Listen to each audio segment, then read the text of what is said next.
శ్రీమాత్రే నమః. ఈరోజు నేను వీడియోలో మనకు రుణ బాధలు గదా! అయితే మనకు రుణాల అంటే మనకు ఈ రుణ బాధలు ఏ విధంగా వస్తాయి? చాలామంది మాకు అప్పులెక్కువైతున్నాయి అంటారు గదా! ముందుగా మనం ఇక్కడ ఒక విషయం తెలుసుకోవాలి. అదేంటిదంటే మనకు అప్పులు ఎందుకోసం అవుతున్నాయి అనే దాని గురించి గూడంగా ఆలోచించుకోవాలి.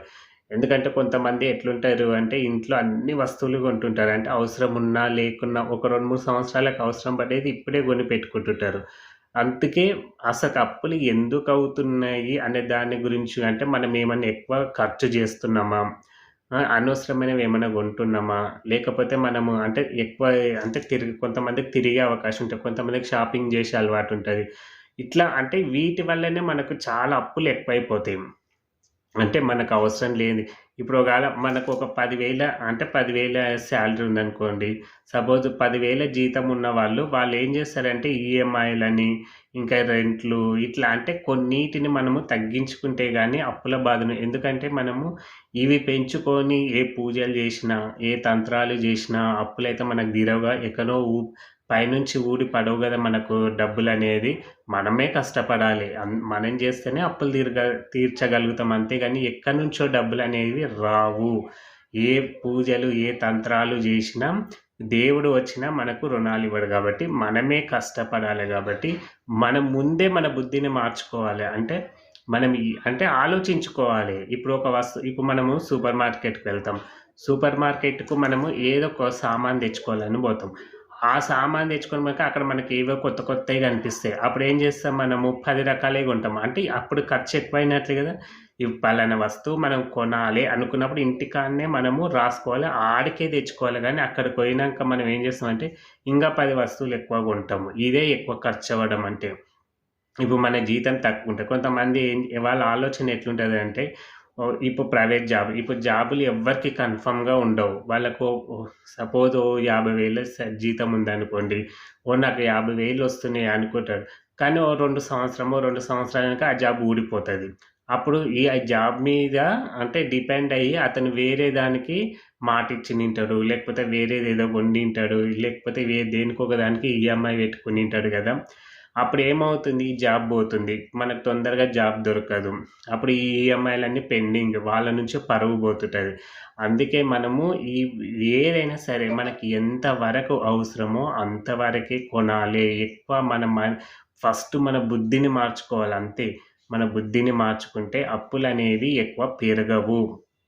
కొన్ని అవసరమున్నటివి తీర్చుకోవాలి గానీ, అవసరం లేని వాటికల్లా అందులోనే ఇప్పుడున్న జాబ్‌ల మీద డిపెండ్ అయ్యి మనమేవో పెద్ద పెద్దయి ఇండ్లు గొనడము, ప్లాట్లు గొనడము, భూములు ఇలా పెద్ద పెద్దయి వాటి జోలికి మాత్రం పోవద్దు. ఎందుకంటే ఎవరి జాబ్ ఎప్పుడు ఊడుతుందో తెలవదు. ఎప్పుడు ఏమవుతుందో తెలవదు గాబట్టి, మనకు ఉన్న దాంట్లోనే సదురుకోవడానికి ప్రయత్నిస్తే అప్పుల బాధలు అనేది మనము పడము.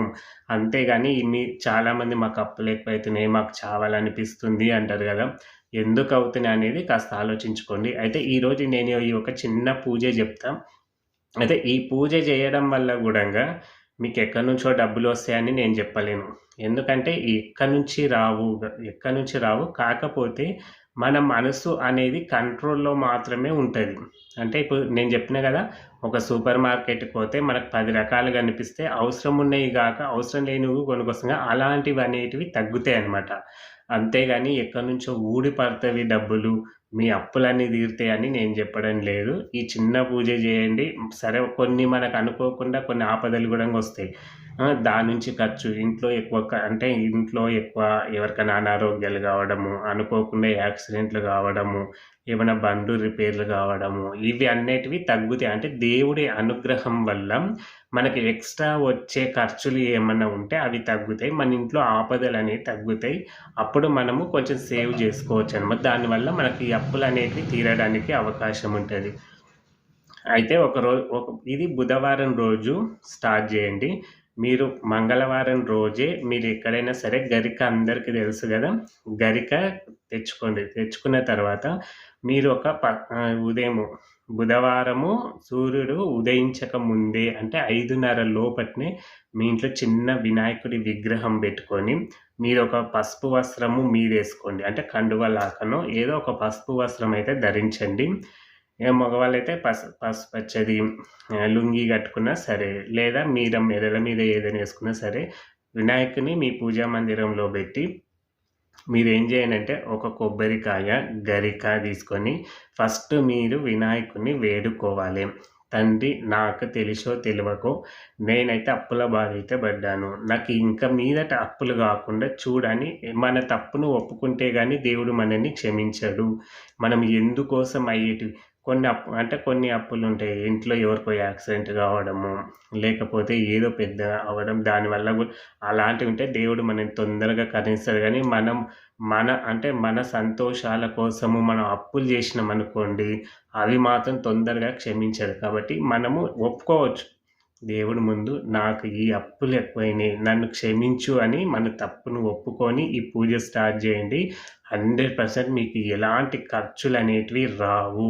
అంటే తగ్గిపోతుంటవి. ఏమన్నా ఆపదలు ఇంట్లో అంటే ఎవరికైనా అనారోగ్యాలుంటే వాళ్ళకి తగ్గుముఖం పట్టడము, ఇలాంటి చిన్న చిన్న ఖర్చులనేటివి తగ్గిస్తుంటాడనమాట.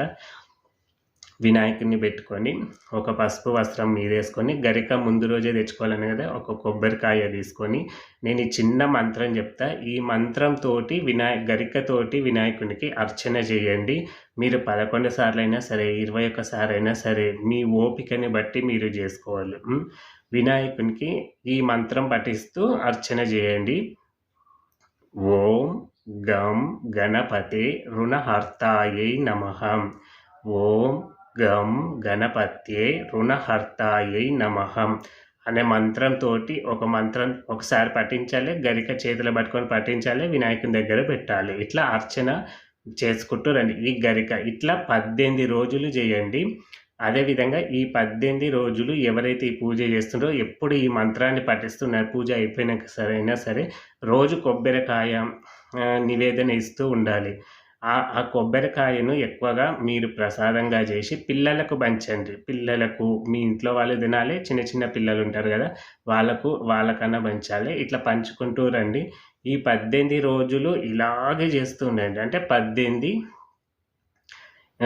ఇది ఒక బుధవారం రోజు స్టార్ట్ చేయాలి. బుధవారం రోజు స్టార్ట్ చేసి ఇట్లా 18 రోజులు చేసిన తర్వాత మీరు 19వ రోజు ఈ గరిక ఉంటుంది కదా, ఈ గరికను ఎక్కడైనా పారే నదిలో వదిలేసి రండి. మీ తప్పు మీరు వినాయకుని దగ్గర ఒప్పుకుంటేనే కానీ మీకు ఈ ఫలితం అనేది చూపించదు. మీ తప్పు ఒప్పుకుంటేనే దేవుడు అనేది కరుణిస్తాడు, మనల్ని క్షమిస్తాడు. ఇంకో మీదట మన అప్పుల జోలికి పోకుండా మనల్ని కాపాడుతాడనమాట. అందరూ ఆ పార్వతీ పరమేశ్వర్ల అనుగ్రహంతో సంతోషంగా ఉండాలని కోరుకుంటున్నాను. జై శ్రీరామ్.